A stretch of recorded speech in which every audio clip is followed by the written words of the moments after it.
ফের চিকিৎসা গাফিলতিতে রোগী মৃত্যুর অভিযোগ, বিক্ষোভ রোগীর পরিজনদের। জলপাইগুড়ি জেলার ময়নাগুড়ি গ্রামীণ হাসপাতালের ঘটনা। মৃতার নাম মন্দিরা বোস, বয়স 64।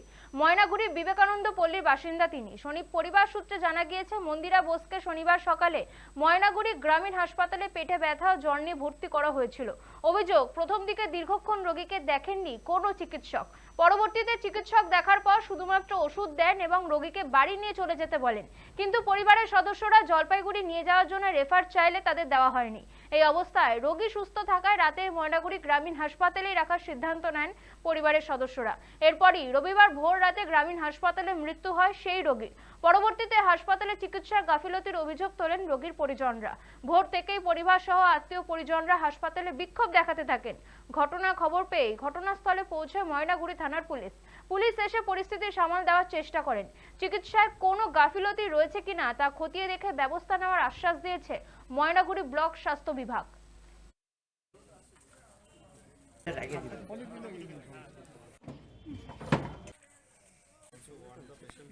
অবজারভেশনে রাখছি, দেখি কিছুক্ষণ অবজারভেশনে রাখার পর তারপর তাকে সিটে দিল, স্যালাইন অবস্থায় তাকে সিটে ট্রান্সফার করলো। আমি ডাক্তারবাবুকে বলছি, ডাক্তারবাবু পায়খানা কিন্তু কমছে না, পায়খানা করেই যাচ্ছে সমানে। আমি হাগিস পরিয়ে দিলাম, পায়খানা করেই যাচ্ছে সমানে, পায়খানা কমছে না কিছুতেই। তখন ডাক্তারবাবু বললো, ডায়রিয়ার পেশেন্ট 4-5 দিন সময় লাগবে, আপনি বাড়িতে নিয়ে যান, এই যে ওষুধগুলো লিখে দিলাম এগুলো খাওয়ান, একটু ভালো ভালো জিনিস খাওয়ান, 4-5 দিন সময় লাগবে রিকভার হতে। আমি তা সত্ত্বেও আমি বাড়িতে নেই।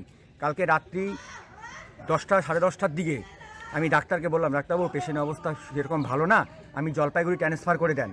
তখন ডাক্তার আমাকে বললো যে আমি আপনাকে বলছি না, বাড়িতে নিয়ে যান, ছুটি দিয়ে বাড়িতে নিয়ে যান, ডিসচার্জ করে।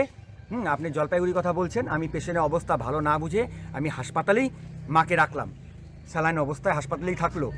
আজকে সকাল ভোর 5টায় আমি মাসি আমাকে ফোন করে বলতেছে তোমার মা মারা গেছে, সকাল 5টার সময়।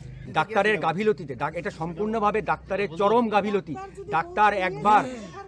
ডাক্তার একবার রাউন্ডে আসে নাই, ডাক্তারের কাছে আমি বারবার গেছি, ডাক্তার বিরক্ত বোধ করতেছে, আমি বারবার ডাক্তারের কাছে গেছি, ডাক্তার বিরক্ত বোধ করতেছে, রাউন্ডে একবারও আসে নাই, কোনো রকম ডাক্তার সহযোগিতা করে নাই এবং চরম গাফিলতি ডাক্তার। আমি চাই এই ডাক্তারের চরম শাস্তি হোক। আমি যেটুকু খবর পেয়েছি, ওনার ট্রিটমেন্ট ঠিকঠাকই চলছিল, উনি আন্ডার ট্রিটমেন্টেই ছিলেন। আর আনফর্চুনেটলি ওনাকে আমরা হারিয়েছি। এখনও পর্যন্ত বাড়ির লোকেদের যেইটুকু আমরা কথা শুনলাম ওনাদের থেকে, যে ওনারা বলছেন যে চিকিৎসার পদ্ধতিতে হয়তো চিকিৎসা ম্যানেজমেন্টে কোথাও কোনো গাফিলতি আছে। আমরা সে খবর পেয়েছি, আমরা ওনাদেরকেও বলেছি ওনাদের যেই কমপ্লেন বা এই কনসার্ন অ্যারাইজ হয়েছে সেটা আমরা অ্যাড্রেস করব এবং আমরা এটা ইনকোয়ারি বসাবো, টিম বসে আমরা দেখব যে কোনো ধরনের গাফিলতি হয়েছে নাকি, আর আগামী দিনের জন্য এই ধরনের কোনো ধরনের গাফিলতি না হয় সেই পদক্ষেপ আমরা নেব।